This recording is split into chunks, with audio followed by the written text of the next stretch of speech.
Salve Entre Pais! Hoje temos o segundo episódio do nosso bate-papo especial, ainda com o convidado de estreia, o André Santos Nepomuceno, convidado especialíssimo, o Juca da série Blip. No bate-papo de hoje a gente vai conhecer um pouco melhor o André, o ator versátil, comunicador excepcional, protagonista do personagem e compreender as transformações que vieram para a vida dele a partir desse trabalho com as crianças. Sejam bem-vindos ao nosso podcast, o Entre Pais, podcast da paternidade. André, grande honra ter você de novo aqui na nossa mesa. Esse é o nosso segundo episódio do Entre Pais Podcast. Seguimos com o nosso convidado especialíssimo, André Santos Nepomuceno. E agora a gente vai levar a nossa conversa para um outro caminho, igualmente interessante, mas agora a gente vai focar mais na trajetória do próprio André. Não é isso? Vamos conhecer um pouquinho mais do André em si, da trajetória, dos pensamentos do André, porque o André e o Juca, incorporados na mesma pessoa, trazem experiências que vão nos ajudar nesse desafio nosso da paternidade. E o André tem muito a contribuir também. Lembrando, o André não é pai. Então, não necessariamente ser pai é o que nos possibilita ter o entendimento do que é importante para as nossas crianças. Na verdade, muitas vezes nem é isso, nem é ser pai, porque a gente vê pessoas que não são pais com a sensibilidade bem mais aflorada nesse desafio do que, infelizmente, alguns que já o são. André, seja bem-vindo de novo. É uma honra para mim estar aqui e eu agradeço muito, espero que a gente consiga contribuir para todo mundo aí de casa que está assistindo. Sem dúvida alguma. Bom, para começar esse segundo bate-papo, eu separei uma frase. É uma frase do André, é uma frase muito significativa para mim, especialmente. E é por isso, inclusive, que eu preciso fazer aqui um relato em primeira pessoa. Lógico que eu já acompanhava o trabalho do André, mas quando eu fui bisbilhotar o Instagram dele, eu vi na bio dele uma frase e eu achei aquela frase de uma intensidade e, ao mesmo tempo, de uma sensibilidade. Aquela frase me fez criar coragem de mandar um direct, começando uma conversa para que ele estivesse hoje aqui. A frase é magnífica. Quem é você, André? Eu sou um ativista da saúde emocional e afetiva das crianças. Um ativista da saúde emocional e afetiva. Isso é de uma sensibilidade absurda. Eu queria que você falasse dessa frase, ou, enfim, aprofundasse. O que exatamente significa essa frase, André?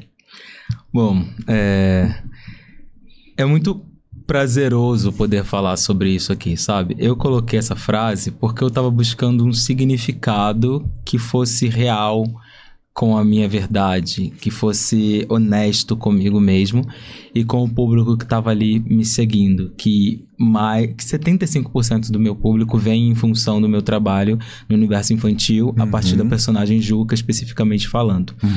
Então, eu entendi que eu já era um artista antes de me tornar um ídolo infantil, e que eu já tinha algumas narrativas, já tinha minha essência. E aí, voltando, fazendo uma retrospectiva sobre a minha vida, eu entendi que, com fluxo natural de vida, eu fui um jovem, um adolescente, uma criança. E hoje, trabalhar para crianças, eu acabei fazendo esse link. E eu entendi que a partir de Juca, que foi a personagem que me consagrou nacionalmente, inclusive internacionalmente, como referência no entretenimento de crianças, voltado para crianças, eu entendo que eu tive dificuldades enquanto artista para entregar o que a personagem exigia. Sim. E geralmente um recurso usado por artistas é um recurso de vou usar da minha bagagem para emprestar para essa personagem. É daquela máxima de que dentro de nós tem o bem e tem o mal. Sim. E a gente escolhe o que vai usar, sabe? Às vezes aflora uma coisa ou outra, ressalta. Então, aquela alegria do Juca, aquela leveza, a capacidade de rir de si próprio, eu não tinha. E aí, como eu já tinha na minha cabeça passado por essa fase, eu falei, tá, passei, ufa, passou o tormento da infância. Sim. E essa frase é tão pesada. E eu falei, por que o tormento da infância? Porque sim, a minha infância veio carregada de muitas dores. E foi entendendo que hoje eu levo alegria para crianças e que é através de uma personagem que não é minha, e sim que eu fui contratado para executar, o que sobraria, ou o que sobra para mim a partir do momento que a gente pensa no André a partir do Juca? A partir do Juca, isso. Eu falei, tá, sobra a minha essência. Qual é a minha essência? É a essência? É um adulto que hoje faz terapia, que hoje cuida do seu emocional, se autocuida, porque eu fui criando recursos para chegar nesse lugar. E chegar nesse lugar não foi fácil. E eu entendo e afirmo veementemente que eu sou fora da curva nesse aspecto. Porque eu enfrentei depressão, porque eu enfrentei situações emocionais muito pesadas.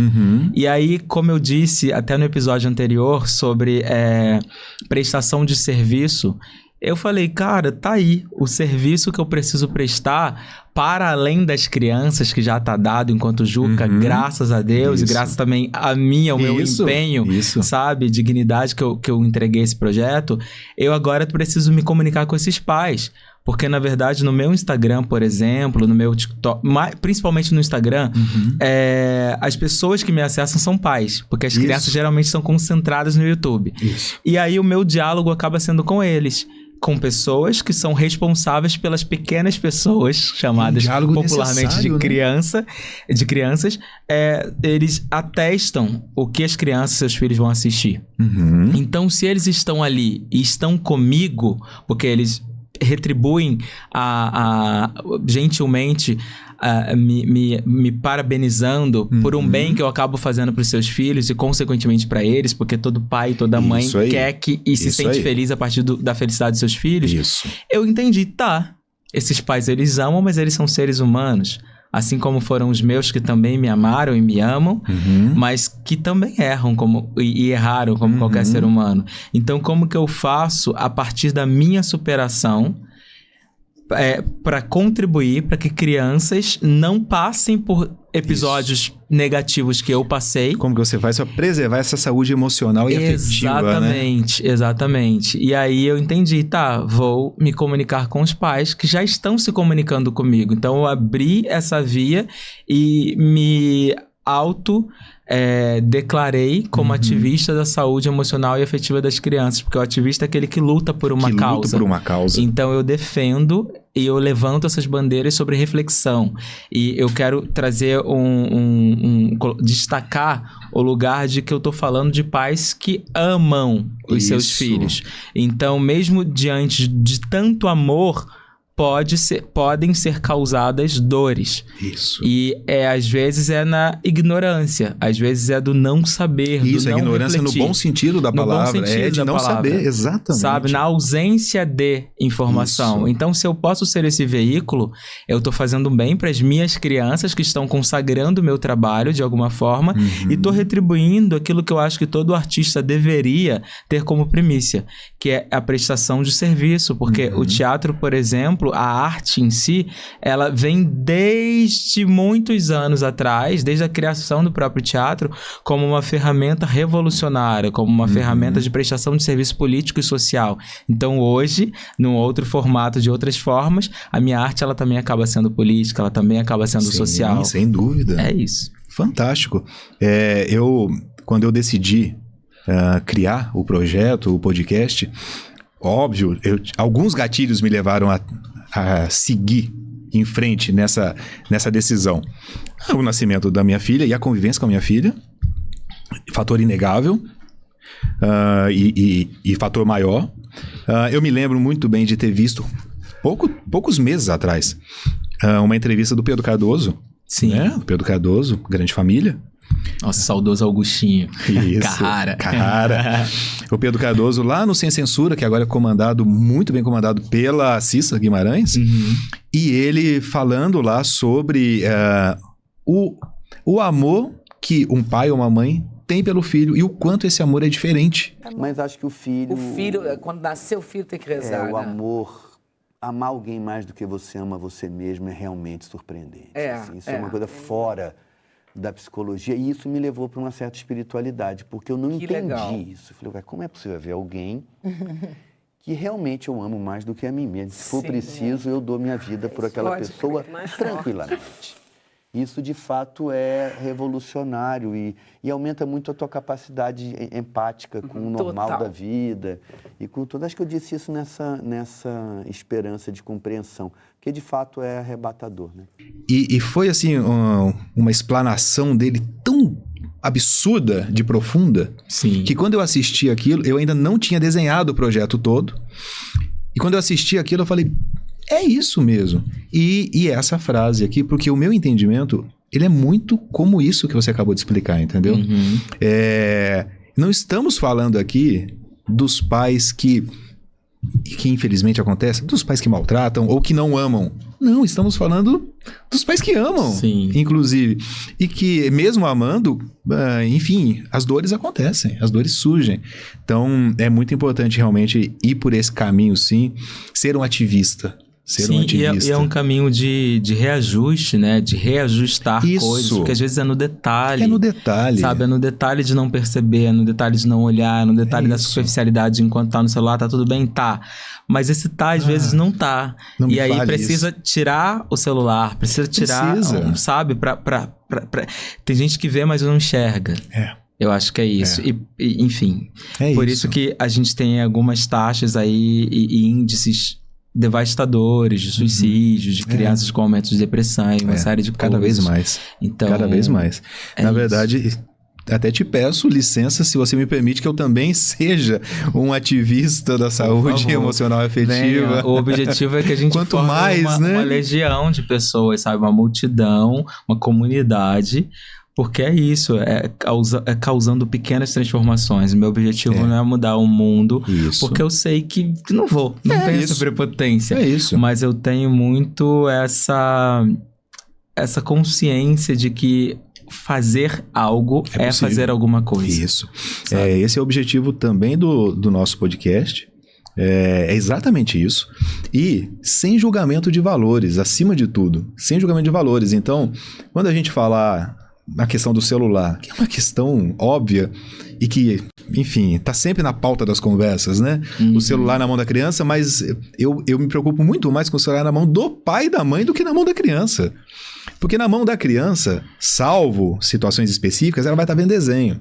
Agora, o celular na mão dos pais é um tempo em que os pais não estão com a criança. Mesmo que estejam do lado, eles não estão ali para a criança. E aí você, às vezes, olha e aquele dedo correndo, que significa que está no feed, ou seja, sem fazer nada, especificamente. Então, por favor, faça o nada com a criança, mas sem julgamento de valores. Então, assim, mas eu não concordo com essa opinião e eu... Ok, são opiniões. São opiniões. Isso aqui é um bate-papo aberto a opiniões, inclusive. Sim. Mas eu realmente penso por esse caminho também. Sim, inclusive só um adendo, digamos assim. Também existem problemáticas das crianças com celulares excessivamente. E aí no decorrer também... Isso, a gente vai até entrar nisso, com certeza. Mais sobre isso. Com certeza, com certeza. Bom, seguindo até, né, já por esse caminho que a gente acabou, essa porta que a gente acabou de abrir, né, dos adultos e dos pais, tem mais uma frase que eu acho muito interessante sua, que diz que pais e mães também erram, mesmo que os erros sejam por amor. Ou, como você acabou de frisar, pela ignorância. Ignorância no sentido do não saber, do desconhecer. Sim. E por que os pais e mães também erram mesmo que por amor? Porque errar é humano, faz parte da essência humana. Então, dentro dessa sua frase, você consegue enxergar uma forma para que nós adultos, e aí sim, nós que somos pais e mães, para que a gente consiga perceber que estamos num caminho de erro? Por quê? Porque muitas vezes a gente não percebe. Ou muitas e muitas vezes a gente não aceita. Mesmo que talvez você perceba ou que alguém fale, você pode não aceitar. Mas é necessário, né? Sim. E como fazer isso, André? Como olhar, enxergar e falar, caramba, esse caminho aqui acho que tá errado. Eu acho que é um princípio, pode ser um começo interessante, sair mesmo do pedestal de pai e mãe. E entrar no pedestal de humano, mas que tem uma relação afetiva, uma relação sanguínea, uma relação de responsabilidade. Sobre aquela criança. Porque a gente parte de um princípio de que ser adulto tem que dar conta. E entender que a gente não necessariamente tem que dar conta de tudo humaniza. Isso. E se eu deixo de ser algo, se eu deixo de estar algo para ser algo, eu mudo completamente. Então, eu acredito que... Se eu estiver no pedestal, eu não consigo, né? Não humanizar. consegue, se olha de cima, se afasta. Olha de cima. E aí o pai e a mãe geralmente tem esse lugar de autoridade mais sobressaído. E isso afasta, porque te coloca num lugar de autoridade imposta e não conquistada. E eu acho que a grande maravilha das relações é quando você conquista. A gente está aqui especificamente falando sobre relação entre pais e filhos, entre mães e filhos e filhas. Mas em todas as relações eu acredito que a comunicação é uma chave que abre possibilidades de entendimento, de reflexão, de aprendizagem. Eu acho que se eu vou abrir uma conversa com você e eu não estou aberto para aprender com você ou te ouvir, essa conversa não existe, vira um monólogo. Não existe, é um monólogo. Então, assim, abrir a sensibilidade para as crianças é entender que a gente também aprende com elas. Eu acho linda a capacidade que uma criança tem de, às vezes, infelizmente, por uma situação ou outra de pais, apesar de eu não concordar, então eu sou absolutamente contra isso, mas tem pai e mãe que às vezes educa no tapa. E aí, a criança, depois do tapa, 1 minuto depois, ela vem, te abraça, ela ri, ela beija, enquanto nós adultos não temos essa capacidade.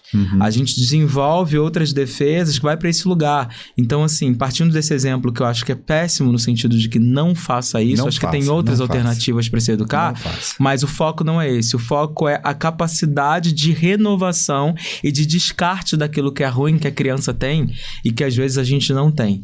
Então, entender que a sua criação para com o seu pequeno, para com a sua pequena, com a sua criança, não precisa ser a reprodução literal daquilo que foi na sua vida.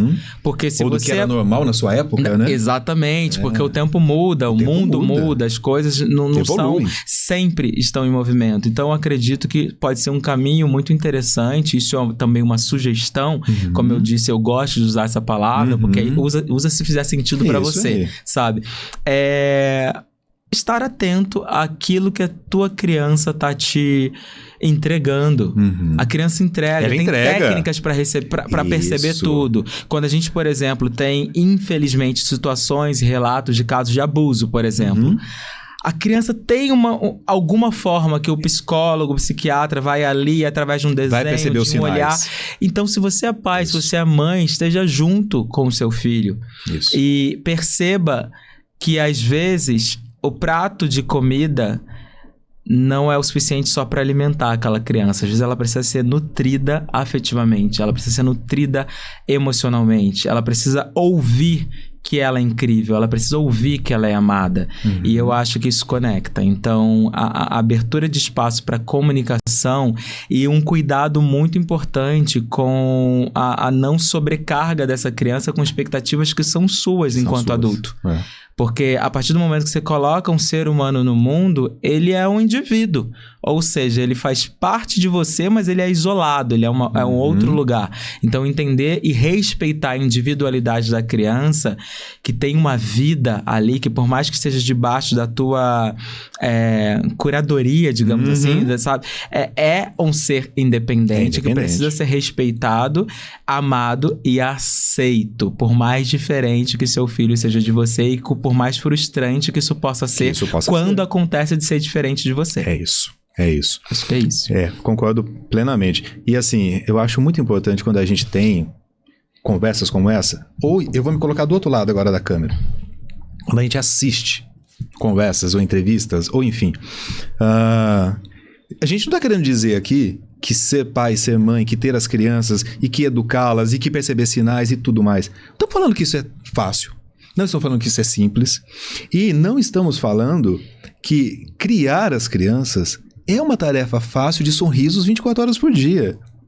É óbvio que não. Então, que não pareça que a gente quer dizer aqui, mas você eventualmente está cometendo alguns erros na criação, quando é tão fácil fazer o certo. Não é fácil. Sabemos, todos fomos filhos, muitos de nós temos os filhos, sabemos que não é fácil. Você às vezes tem 1, ou 2, ou 3, ou 4, ou 5 dentro de casa. Você muitas vezes não tem a estrutura dentro de casa para ter esse 1, ou esses 2, ou esses 3. Pressão de todo lado. Então, não é fácil. Então, quando a gente diz aqui, gente, não dê esse tapa na criança.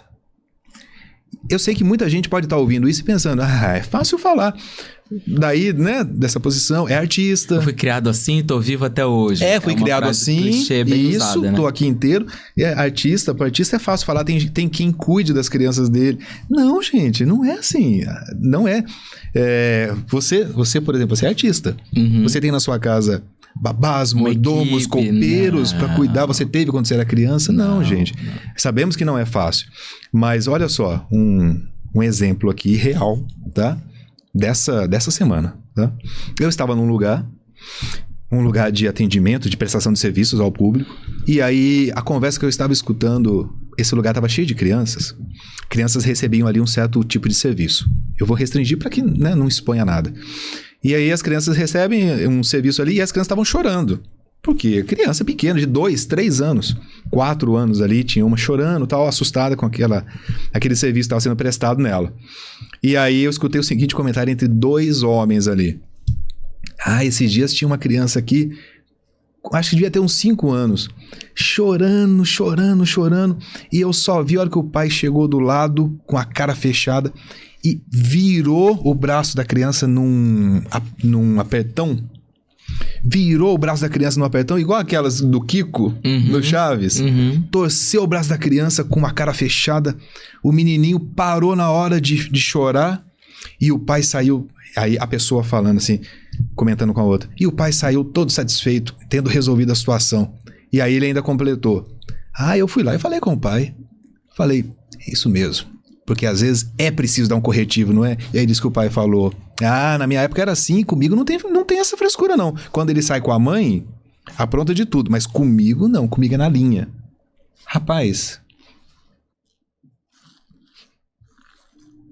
é difícil, né? Sim, mas é importante estar conectado com a verdade, porque isso que conecta o público. Tem pessoas que pensam exatamente igual a você e elas vão se identificar justamente com esse momento. Então, assim... Tá certo. Deixa vir. Falei pra vocês, né? Que a emoção ia tomar conta. Mas você pensa comigo. Será mesmo que esse é o caminho? E será mesmo que está correto alguém ir parabenizar por isso? Eu realmente... Eu não acredito nisso. E eu não vou acreditar nunca que isso esteja certo. Porque o dia que eu acreditar nisso, aí realmente eu acho que eu perdi a essência. Eu acho que você falando assim, vai me trazendo reflexões em relação a tudo isso. Eu achei muito importante quando você complementou o que eu disse, no sentido de que a gente precisa sim estar atento à realidade da população brasileira. O Brasil é um país com dimensão continental. Então, óbvio que as coisas não são um Alice no País das Maravilhas. Tem suas dificuldades, tem ali o seu pai e a sua mãe que estão ali matando um leão por dia, que estão ali, sabe, fazendo das tripas o coração para sustentar, para dar um mínimo possível do básico para os seus filhos. Mas o que a gente quer falar aqui é sobre escolhas, é sobre reflexão, sabe? Porque o que acontece? O caminho mais curto não necessariamente é o melhor, e o mais curto é o caminho da violência, seja ela física ou seja ela verbal. E a partir do momento que você escolhe dialogar, é também você aceitar as suas impotências. Eu acho que é um problema nosso que eu digo enquanto adultos, diante da nossa incapacidade. Já viu uma pessoa que ela não tem argumento, que ela quer brigar, ela manda você ir para um outro lugar, ela xinga, porque ali esgotou para ela. E talvez o bater seja esse esgotamento que falta vasculhar dentro de si outras possibilidades, outros caminhos que às vezes você teve a capacidade de fazer para se reinventar quando você foi mandado embora do emprego, foi fazer brigadeiro para vender. Isso é uma capacidade de ressignificar as coisas. E por que não repensar esse modelo, esse formato, de trazer para perto, de se manter no controle, porque é preciso sim impor limites, porque a vida impõe limites pra gente todo o tempo todo. A gente tem que estar pronto para isso. Tem que estar pronto, tem que estar no mínimo preparado para o combate, porque é um combate. Mas é importante humanizar, e eu queria até te agradecer, porque é importante a sua colocação. Acho que as nossas falas, elas se complementam nesse lugar, de entender que tem essas responsabilidades. Mas eu quero encerrar essa fala falando sobre também essa necessidade de ter mais cuidado e generosidade consigo mesmo, a ponto de dizer, sim, eu não tô conseguindo. Sim, eu tive a expectativa de que essa criança, esse meu filho, ele seria talvez mais assim, mais calminho, e o menino é assim, ou a menina é assada, é diferente de mim. Tá tudo bem. Mas aí, se você não tá dando conta, você também não nasceu com o manual. Por mais que já tenha, talvez seja o primeiro, talvez seja o segundo, o terceiro, mas cada um é cada um.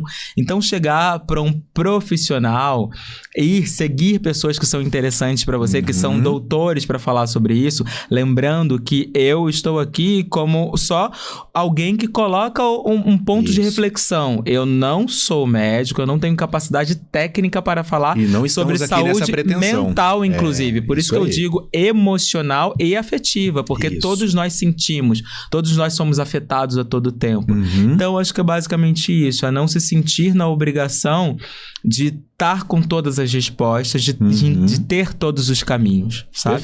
Perfeito, é isso mesmo. Bom, voltando um pouquinho no tempo. Direto do túnel do tempo. Tínhamos falado da Cissa, né? É isso aí, ó. Ela aí de novo. Vídeo show, pessoal. Lá atrás, Cissa Guimarães. A gente já tinha falado um pouquinho da sua infância e falamos, né? Voltamos a esse tema, entramos um pouco ali na sua infância. Você destacou, enfim, algumas dificuldades, algumas dores até. Sim. Isso não significa de forma nenhuma que os seus pais tenham sido ruins com você. Sim. Não é isso? Sim. Não é esse o caso. Não. Isso é apenas o percurso e os percalços da vida. Sim. É isso. Sim. E aí, lá na infância, eu sei que você havia citado a novela Chiquititas, né? Ah, sim. Como um gatilho ali para que você escolhesse o caminho que você queria seguir. Sim. Porque também os pais têm muito essa dúvida, é óbvio e é natural e tem que ter. Como ajudar o meu filho a decidir o caminho, né? Porque cada vez mais as crianças se desenvolvem muito rápido. Então, se antes você tentava dar um direcionamento pro seu filho com 15 ou 16, hoje em dia, nessa hora ele já tomou as decisões. E você foi lá atrás, na primeira versão das Chiquititas? Primeira versão, Fernanda, né? Souza. Isso. Fazia a Mili, era isso. Ali foi um gatilho pra você? Foi, sem sombra de dúvidas. Eu sempre fui uma criança muito conectada com televisão, com produtos mesmo de entretenimento infantil. E já acompanhava uma série de novelinhas e novelas das 18 horas, que geralmente são as mais leves. Isso, as mais leves, de época. E aí chegou o momento que Chiquititas foi a sensação, assim. Foi a primeira temporada no SBT. O SBT vinha de uma reprodução de produtos internacionais. E aí faz essa produção nacional. E num determinado momento, eles abriam... E era febre na escola, então você tinha que ter o CD na época. A gente vai revelando a idade aí. Nos detalhes. Tinha que ter o CD, e aí tinha que ter o álbum ali. Tinha o álbum, né? Tinha de figurinha, não sei o quê. Verdade. E aí era um sucesso. E aí chegou um determinado momento que o nosso saudoso Silvio Santos lá, através do SBT, ele abriu testes porque era uma novela de temporadas, né? O SBT, inclusive, tem essa característica de fazer produtos que ficam 2 anos ou mais, né? E aí eu vi ali, foi a primeira vez que eu vi a oportunidade de acessar o que era inacessível. Eu não tinha, sei lá, eu era adolescente, então eu não tinha uma noção de qual era o caminho para chegar. Eu sabia que eu queria muito estar lá, mas ao mesmo tempo, enquanto uma criança periférica, pobre, subúrbio do Rio de Janeiro, eu também sabia, eu via muito longe, assim, muito distante. E aí, quando teve essa oportunidade, essa convocatória lá pra essa audição, foi aí que eu falei, nossa, é possível, eu quero ir. Acabou não dando certo, porque eram 2 dias de audição. No primeiro dia, a fila dava voltas, assim. E aí eu lembro que algum órgão público interditou e mandou todo mundo embora, proibiu, porque parece que não tinha uma autorização, condições específicas. E aí um monte Rio de Janeiro, né? muito sol, crianças, muitas horas na fila, crianças passando mal, bombeiro, enfim. E aí eu ia no segundo dia com os pais de um colega da escola. E aí acabei não indo, mas ficou ali aquele desejo e essa paixão por interpretação. Entendi. E assim, você sentiu algum tipo de resistência por essa escolha? a escolha da arte, assim? Resistência dentro de casa, alguma coisa? Porque é algo que acontece em muitas famílias, né? Sim. Os pais podem, de repente, falar, mas não queria que fosse por esse caminho. Sim, é curioso que eu não tive, mas eu tenho certeza que se eles soubessem um pouco mais do mercado, eu teria. Por quê? Interessante isso. Por uma questão de geração mesmo deles, assim. Então, as pessoas mais pobres, elas geralmente associam a atuação à televisão. Sim. E não necessariamente é esse imediata. o caminho. E não necessariamente é esse o caminho. Hoje, você já tem vários caminhos, cursos específicos de audiovisual. Mas o caminho mais convencional que se tem, inclusive o que eu, enquanto artista, o que mais indico, é o caminho do teatro. Porque o teatro, ele te dá base para qualquer área da sua vida, inclusive fora da interpretação. Isso, fora, de oratória, comportamental, enfim. E aí, o universo do teatro, ele sempre foi um universo muito marginalizado, estereotipado, sabe? A gente tem relatos aí de fatos que aconteceram. Isso. Que a própria Fernanda Montenegro, ela foi arrastada pelos cabelos pra ser retirada do teatro, porque o teatro naquela época era de pessoas de índole duvidosa e outras palavras que não cabem aqui nesse podcast.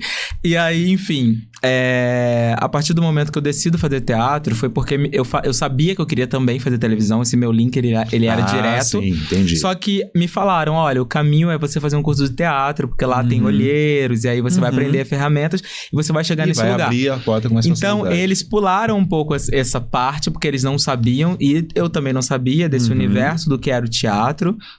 E eles linkaram direto pra TV. Entendi. Então, eu acho que pensar na possibilidade de ver o filho na televisão e ter esse reconhecimento da vizinhança, esse glamour, sabe? Então, acho que eles foram muito tomados por isso. E também tem um mérito muito meu. Eu sempre fui uma criança, um adolescente, fui uma pessoa, um homem muito centrado e muito coerente com as minhas escolhas e muito planejado.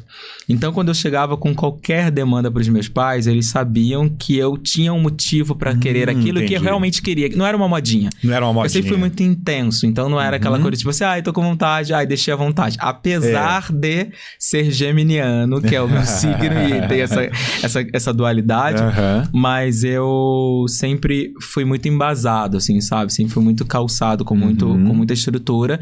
E aí eu já era também adulto, já tinha... Eu fiz cursos antes, mas eu realmente... imergi, me joguei, já adulto, mergulhei já adulto. Então era meio que uma comunicação também, sabe? Entendi. E eles foram seduzidos com certeza por esse glamour, entre aspas, da atuação, de estar ali diante da televisão e os vizinhos comentarem, nas festas de família comentarem, era um barato. O André falou ainda há pouco agora, mérito meu também. E ele já tinha usado essa frase em outros momentos do nosso bate-papo. Isso me lembrou que a gente precisa, sim, ter eu não sei, talvez coragem de reconhecer nossos méritos. Eu sou consultor de empresas. Sim. E eu dou palestras, treinamentos para jovens que estão entrando no mercado de trabalho e entrevisto pessoas candidatas a vagas no mercado de trabalho. E aí, aquela clássica pergunta, se eu falar para os candidatos, me fale 2 defeitos, eles sempre falam. Sim. Agora me fale 2 qualidades. Não falam. Não falam. Eles travam. E é lógico que eles têm qualidade, todos temos. A gente não fala das qualidades, a gente não tem coragem de falar, olha, isso tudo aconteceu graças a mim. Não é? Eu acho que... Pra mim, eu estou certo de que é uma questão cultural. A gente é educado a confundir inconscientemente humildade com miserabilidade. E às vezes autoestima com arrogância. Isso. E aí, por essas coisas se confundirem, as pessoas acham que é soberbo. E a gente é soberba. E a gente tem uma dificuldade de receber elogios também. Se eu te falo, nossa, Júlio, como você é bonito, você não precisa responder você também, necessariamente. Isso, necessariamente. E as pessoas se sentem na obrigação de jogar. Isso. E uma vez, por rejeitar elogios, E eu ficava muito constrangido, porque sim, apesar de ser muito falante, eu sou muito tímido e muito reservado, muito na minha, as pessoas sempre elogiaram, assim, nossa, como você é bonito, nossa, seu sorriso, nossa. E aí eu sempre... e mudava de assunto. E mudava de assunto. Tira o foco. Tira o foco. Era desesperador. Parecia que falava assim, nossa, você, sei lá, né? E aí uma amiga falou, André, agradeça. A pessoa, quando ela te elogia, e ela falou em tom de bronca mesmo, ela falou, a pessoa, quando ela te elogia, ela está te entregando um presente. Então, quando a gente recebe um presente, a gente olha nos olhos dessa pessoa, a gente agradece, a gente sorri, respira enquanto faz tudo isso, e tá tudo bem, ninguém morre por isso. Aquilo foi tão libertador que eu olhei e eu falei, tá. E aí, o meu constrangimento, eu sempre preciso passar por um caminho racional pra seguir a vida. Isso é muito bom, mas às vezes também é muito ruim. Às vezes é pesado.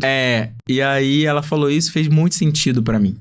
A partir do momento que fez sentido pra mim, por mais desconfortável que ainda seja, vai se tornando menos desconfortável. Cada vez mais natural. E aí eu fico num lugar mais seguro. A pessoa, sabe, ela só tá me elogiando. Então eu vou olhar pra ela e vou falar...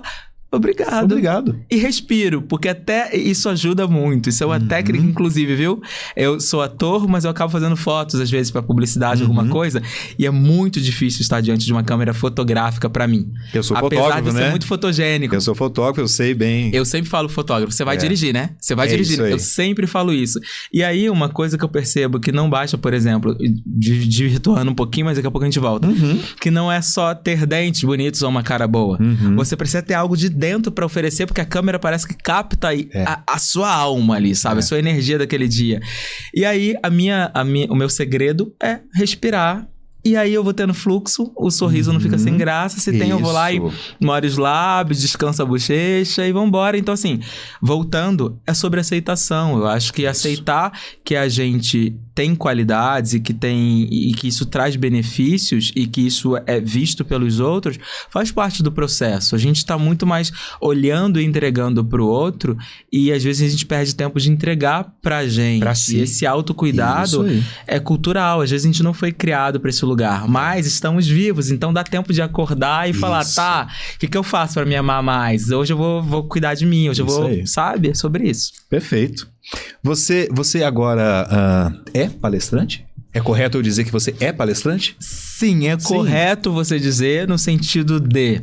Eu tenho trabalhado a minha carreira dentro de algumas possibilidades. Então, eu tô abrindo espaços. Eu fiquei mais de uma década somente enquanto ator. E aí, depois, organicamente, aconteceu o apresentador, que é uma coisa que eu tenho falado menos, mas também reticências vêm aí. E aí, a partir do apresentador, vem o influenciador digital. E o que faltava pra mim era esse nicho, esse lugar de... Tá, falarei sobre o quê? Como não ser mais do mesmo? Ou se já tem alguém falando sobre isso, o que eu coloco do André?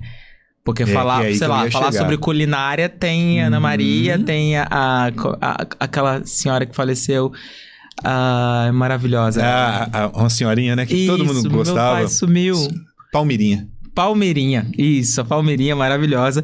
Enfim, as duas falavam sobre... A Palmeirinha falava, né? E falou durante toda a sua carreira, a Ana Maria também, mas cada uma com o seu jeito.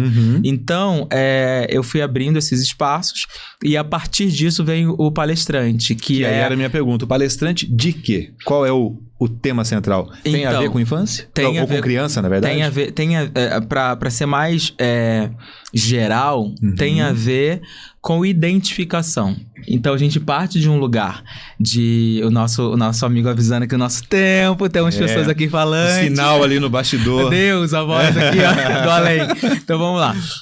Parte da minha verdade, parte de coisas que eu acredito enquanto artista, enquanto pessoa, enquanto homem que eu sou na sociedade, que eu vivo no espaço, no tempo, na cidade, do que faz sentido falar e o que pode também fazer sentido para outras pessoas. Então, o que faz sentido falar para eu falar hoje? Falar sobre mim. Quem é o André? O André é um homem preto, retinto, artista, carioca, filho da minha mãe e do meu pai, que já me traz uma singularidade muito específica. Isso aí.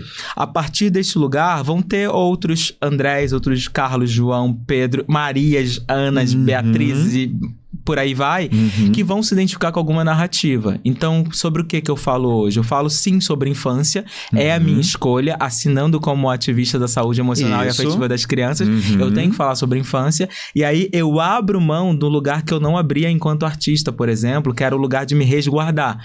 Eu decidi abrir a minha vida, abrir a minha intimidade, abrir o seu próprio porque livro. Isso como é que fala de causa? Não sei o que de causa. Tem um termo específico. Eu falo com propriedade de causa. Enfim, eu não lembro o termo. Mas isso é eu falar dentro de algo que eu já vivi. Com propriedade pra falar.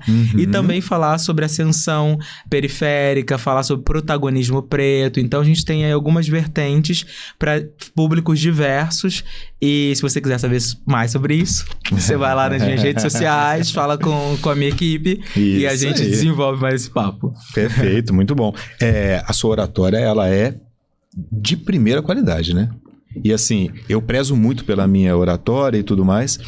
E eu reconheço que ela é boa, porque eu trabalho para isso. Sim. A sua oratória é muito boa. E você tem noção disso, né? Você tem esse entendimento? Eu quero acreditar que sim. Não, na verdade sim. Eu acredito que sim. De verdade. E eu acredito que isso é resultado do artista. Tudo. O palestrante, o influenciador, o dublador, tudo Todas vem as atrás do vertentes. artista. O artista tá à frente, o ator ele tá à frente de tudo. E ele assim, que sabe? abre e proporciona tudo que vem. Tudo. E pra ser um artista, eu entendo que eu preciso ser um bom comunicador. Um artista, ele precisa falar sobre aquilo que tá acontecendo no seu tempo. Obviamente, eu não sei sobre todos os assuntos, mas se eu me predisponho a falar sobre algo, eu vou minimamente buscar recursos, porque as pessoas, eu comando aquilo que sai, mas aquilo que sai da sua boca eu não comando. E aí, se eu tô num diálogo com você, eu me torno frágil se eu não tiver o mínimo conhecimento. Então, a oratória, eu acho que é um ponto forte, sim. E eu sinto-me orgulhoso por isso, porque eu escolhi trabalhar com pessoas. E a gente trabalha com pessoas se comunicando, né? E para trabalhar, inclusive, e atingir em cheio as crianças, você precisa ter esse domínio da comunicação, da oratória, porque a criança, ela é, de fato, muito transparente, inclusive na aceitação ou na rejeição. Sim. Então, se você não tiver sendo, inclusive, honesto naquela comunicação, ela não vai te aceitar. Ela não compra. Eu ia usar esse termo. É isso. Ela não vai comprar. E você falou a palavra-chave, honestidade. Vem muito dessa honestidade. E a honestidade da comunicação e da oratória, ela não tá em palavras bonitas. É importante ressaltar isso. Isso, oratória não significa rebuscado. Não é isso. Você tem que ter um vocabulário que comunique, que conecte, desde executivos, CEOs, diretores, até o chão de fábrica. Todos. E é por isso que eu prezo. Pra mim, comunicação tá relacionada a emissão e a recepção. Se não adianta eu emitir se você não tá entendendo nada. Isso aí. Eu preciso emitir, você entender, aí a gente se comunicou. Tem um feedback, né? É isso. Bom, de novo, a gente já está chegando no final. Passou rápido de novo. Menos ali pro nosso produtor que tá fazendo sinal de que o tempo tá acabando. Mas a gente já tá chegando no final. E aí, dentro de também algo que a gente já comentou. Sim. Na sua infância, você ali atento às questões da televisão, você gostava muito de TV. E lá no começo desse bate-papo, a gente falou sobre as telas na mão das crianças. Sim. E até falamos, ainda vamos falar disso. E precisamos falar, porque é um assunto do dia a dia. E cada vez mais, porque elas estão presentes. Sim. Você como um artista, e um artista de TV e de YouTube. Né? Porque tá presente massivamente ali no YouTube. Sim. Lá em casa a gente busca no YouTube. Streaming. E de streaming, Então, assim... E esse desafio das telas, André? E aí? Eu acho que... Como achar esse equilíbrio, né? Exatamente. Você tirou a palavra da minha boca. Eu ia falar que eu acho que o equilíbrio é fundamental. Eu acredito que a gente sempre parte o caminho do ser humano, acho que ele é muito cíclico. E a gente sempre parte do 8 para 80, 8 para 80. E até encontrar esse meio é um processo. Então, eu acredito que a tecnologia, ela vem para agregar. Só que o uso exacerbado pode trazer malefícios. E a preocupação hoje que eu tenho, principalmente enquanto ativista da saúde emocional e afetiva das crianças, é que a gente está desaprendendo a se relacionar entre si. O olho no olho, o tato, a brincadeira, os jogos, os games, games dá essa ideia de eletrônico, mas quando eu digo jogo de tabuleiro, físico, sabe? Isso está cada vez mais escasso. E a problemática disso tudo é que quando as crianças elas vão para a tela, se a gente parte desde o princípio, que eu gosto de fazer essa linha, esse retrocesso, essa retrospectiva, a gente começa a entender que geralmente o celular vem como uma função de babá eletrônica, porque o pai tá sobrecarregado, que a mãe tá sobrecarregada, então é uma forma da criança ficar quieta enquanto eu consigo fazer alguma coisa. Beleza, são problemas reais que acontecem. Isso aí. Mas a partir daí, o que acontece? Aquela criança, ela tá tendo também muitos impulsos que o cérebro dela não tá acostumado, que isso é novo na humanidade, e aí isso aciona gatilhos de ansiedade, de intolerância, e gera um adulto diferente da nossa geração e negativamente. Falando.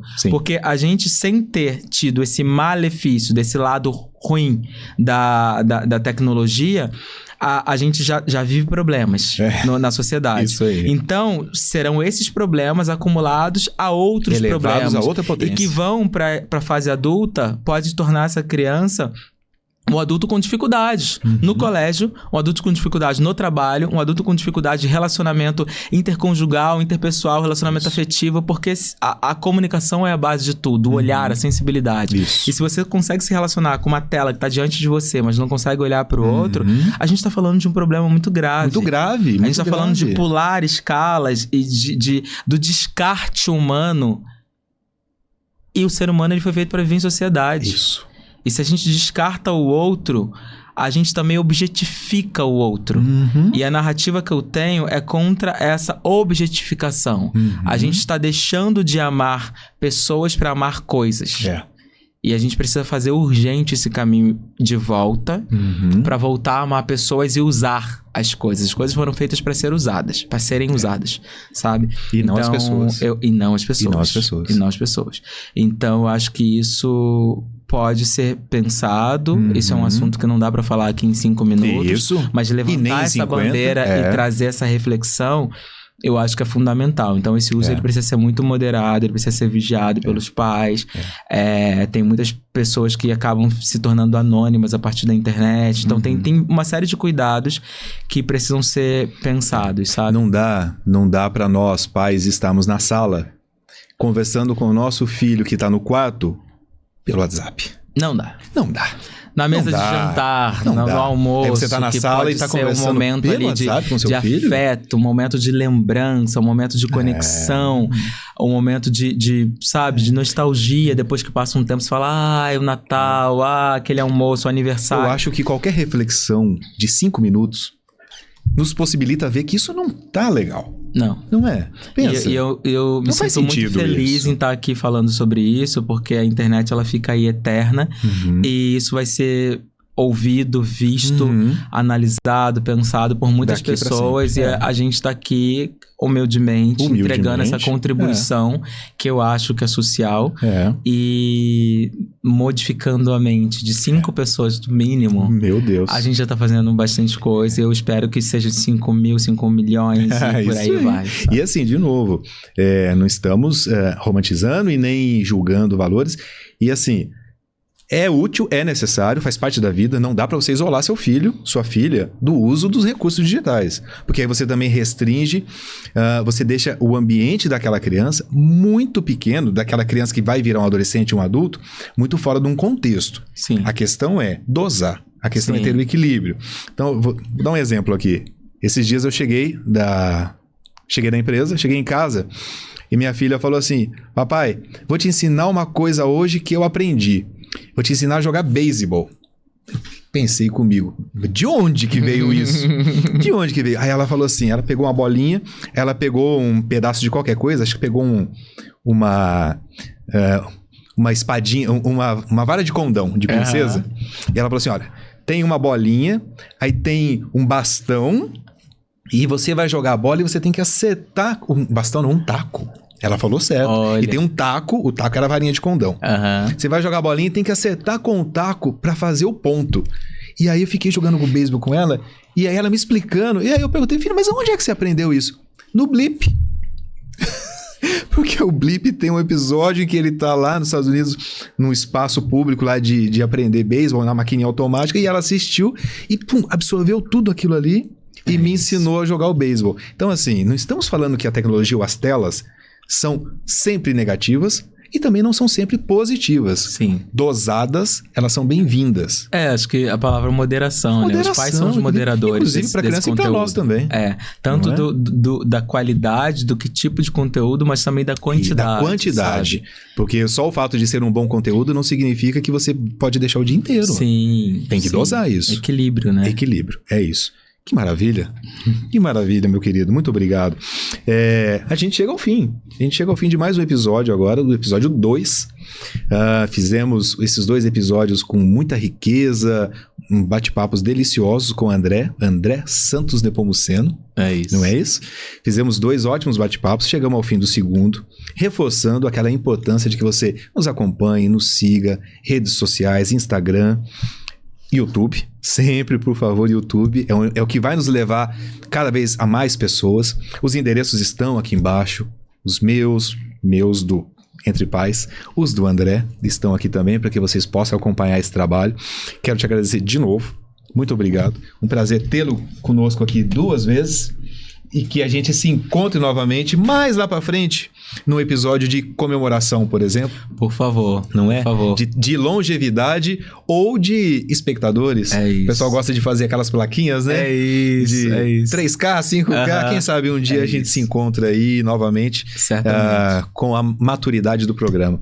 Muito obrigado a todos, um prazer. Você gostaria de fazer algum agradecimento? Sim, eu gostaria de agradecer a você, primeiramente, pelo convite. Sim. Eu sinto que estar aqui também é um reconhecimento sobre o meu trabalho, sobre a minha trajetória. Queria agradecer a minha assessora Eliana, que tem aí acompanhado, fez todo esse intermédio entre a gente. Tá aqui conosco. E agradecer ao universo. Eu acho que agradecer é bem necessário. Isso libera energias para coisas boas virem acontecerem. Sou grato pelo caminho que eu trilhei até aqui e eu espero conseguir continuar sendo grato pelo caminho que eu trilharei a partir daqui, sabe? Com certeza. É isso, foi um prazer estar com vocês. Quem gostou do meu trabalho, siga, compartilhe. É uma forma de você daí da sua casa apoiar o nosso trabalho. É isso. Muito obrigado a todos. Esse é o Entre Pais, o podcast da paternidade. Isso aí, Entre Pais! Tchau, gente. Obrigado.